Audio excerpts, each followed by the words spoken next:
Cher ami, bonjour et nous nous retrouvons dans la suite de ces aventures de Tintin.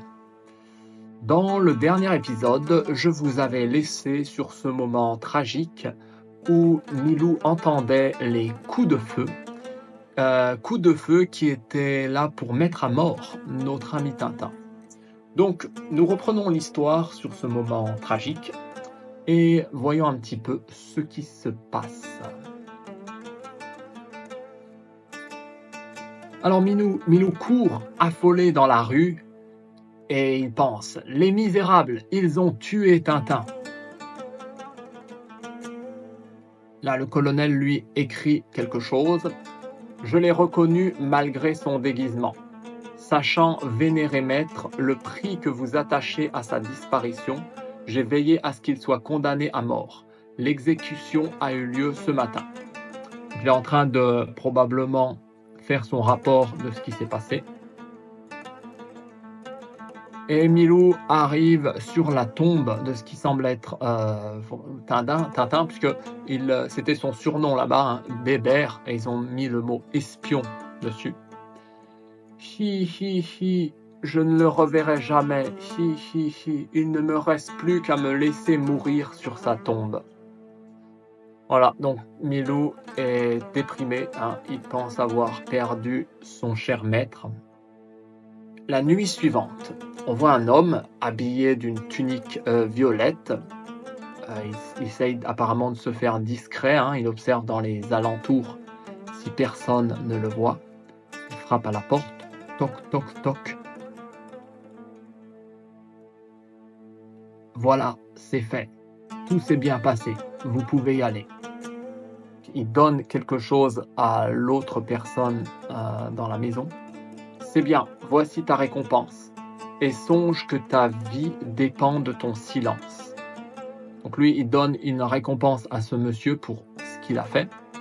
Et il lui dit songe, c'est-à-dire rappelle-toi que ta vie dépend de ton silence. C'est-à-dire que s'il parle trop, s'il n'est pas discret, sa vie sera menacée. Il risque d'être tué.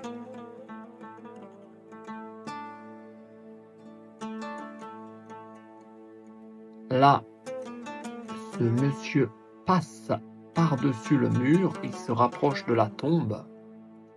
C'est bien ici, au travail. Et à un moment où il s'apprête à creuser, il entend waf, waf, waf. Donc Milou est en colère. Le monsieur a peur. C'est assez étrange, hein, parce qu'il prend une pelle. Est-ce qu'il va essayer de déterrer Tintin?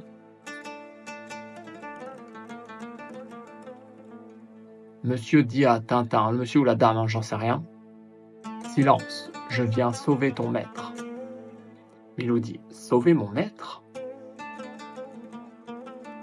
Tintin, Tintin, êtes-vous là? Oui. Alors Tintin, aussi incroyable que cela puisse paraître, est bien en vie. Il est sous terre, mais il est bien en vie. Il dit, Madame, vous m'avez sauvé la vie et jamais je... Venez. Alors Milou est très surpris que Tintin est encore en vie.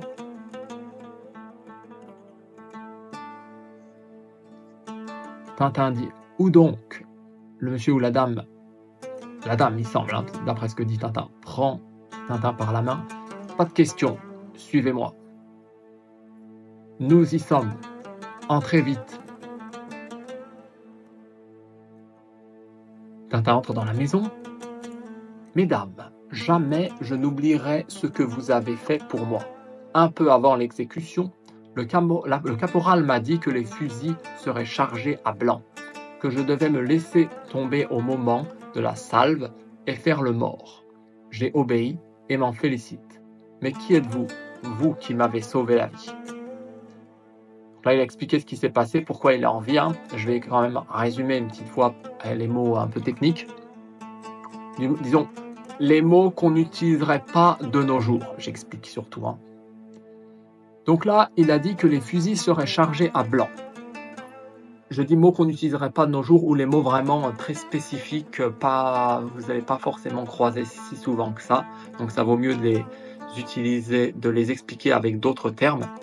Donc quand un fusil est chargé à blanc, ou une arme est chargée à blanc, c'est-à-dire que les balles ne sont pas véritables. Ce ne sont pas des balles létales qui peuvent tuer ou blesser. Elles peuvent blesser, à vrai dire, hein, mais techniquement, elles ne devraient pas. Au moment de la salve, hein, la salve, c'est le moment où les militaires, les soldats tirent en même temps. Faire le mort, c'est-à-dire faire croire qu'il est mort, et voilà, il s'en félicite. Donc c'est comme ça qu'il a survécu. Hein. Ils ont chargé à blanc les soldats, ou quelqu'un l'a fait, pour ne pas que Tintin se fasse tuer, et Tintin, lui, devait faire semblant d'être mort. Et là, les deux personnes révèlent qui elles sont, et ce ne sont pas des femmes, ce sont encore eux. Et ils disent, qui nous sommes? Eh bien, regarde-nous. Vous? Eh oui, c'est encore les deux policiers. Oui, nous qui avons bravé 1000 dangers pour t'arracher à la mort. Mais pourquoi? Pourquoi avez-vous fait cela? Donc ces deux policiers, hein, qui sont souvent stupides, ils ont quand même été suffisamment intelligents pour sauver la vie de Tintin. Pourquoi? Parce que nous avons reçu l'ordre d'arrêter Tintin, trafiquant d'armes, trafiquant de stupéfiants, et qu'un ordre, c'est un ordre. Voilà, hein. C'est quand même très étrange. Hein. Ils sont allés jusqu'à prendre tous les risques pour sauver Tintin, juste pour essayer de le capturer, de le remettre en prison. Il y a quand même des trois choses étranges dans l'univers de Tintin. Et quelqu'un frappe à la porte. Toc, toc, toc. Qui est-ce? Ouvrez, ouvrez vite, je suis le fossoyeur. Oh, fossoyeur, c'est pas un terme qu'on utilise souvent. Ça vaut le coup qu'on aille voir ça ensemble. Ok, donc le fossoyeur. C'est la personne qui creuse les fosses dans un cimetière. Globalement, c'est une personne, voilà, qui creuse les tombes au cimetière. Et cette personne devait probablement être de mèche avec les policiers, c'est-à-dire travailler avec les policiers.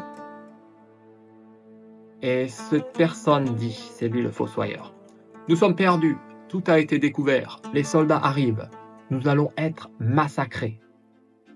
Voilà, donc apparemment, ils ont découvert toute cette histoire, que Tintin n'est pas vraiment mort. Tous les soldats arrivent et ils vont jusqu'à la porte. C'est ici, enfoncez la porte. Enfoncer, c'est-à-dire défoncer la porte.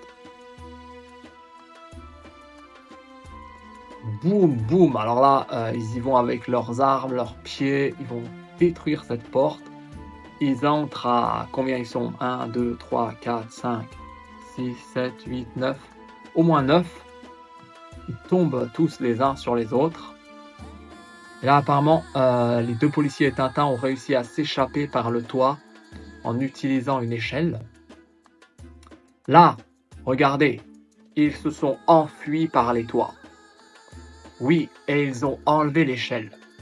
Donc voilà, ils ont réussi quand même de cette manière-là à s'échapper. Demi-tour, nous les aurons. Un demi-tour, c'est-à-dire revenir par le sens où on est venu. Ah ah, qu'est-ce qu'on voit? Tintin n'est pas passé, lui, par l'échelle, il est resté en bas. Il s'est simplement caché derrière un manteau, une tunique. Ils sont partis. Ouf, filon. Ouf, c'est une expression qu'on utilise lorsqu'on est soulagé. Hein. C'est une courte interjection. Et filon, ça vient du verbe filer, qui signifie tout simplement s'enfuir. Hein. Allons-y, il dit à Milou. Il n'y a pas une seconde à perdre. Donc, il cherche à s'échapper, mais malheureusement, on voit un soldat se profiler dans l'angle du mur. Il arrive vers Tintin. Ça s'annonce mal encore. Et boum, il lui rentre dedans. C'est encore le sergent de tout à l'heure. Tonnerre, c'est le condamné. Trahison aux armes, par ici. Il a découvert Tintin. Tout le monde lui court derrière à travers la rue. À mort l'espion! Voilà, ça c'est la vie de Tintin, tout le temps courir, s'échapper. Oula, j'ai une grosse image, je vais devoir dézoomer ou rezoomer. Ah, parfait. Donc là, Tintin quitte la ville qu'il venait d'entrer, hein. Il s'attendait à trouver le repos, à manger dans cette ville, et ben, il a trouvé que la guerre, les problèmes. Tout le monde est derrière lui, il y a même des gens en haut des murs qui le prennent en joue, hein, qui essayent de le tirer dessus.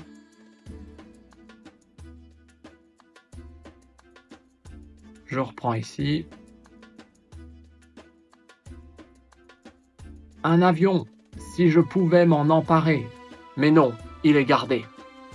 Donc là, il arrive dans une sorte d'aéroport, il y a un avion ici. Quand il dit que l'avion est gardé, c'est-à-dire qu'il y a un garde qui est à côté et qui surveille l'avion. Tintin court dans la direction de cet avion.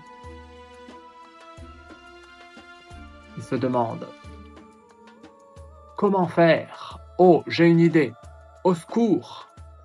Là, il a un plan derrière la tête.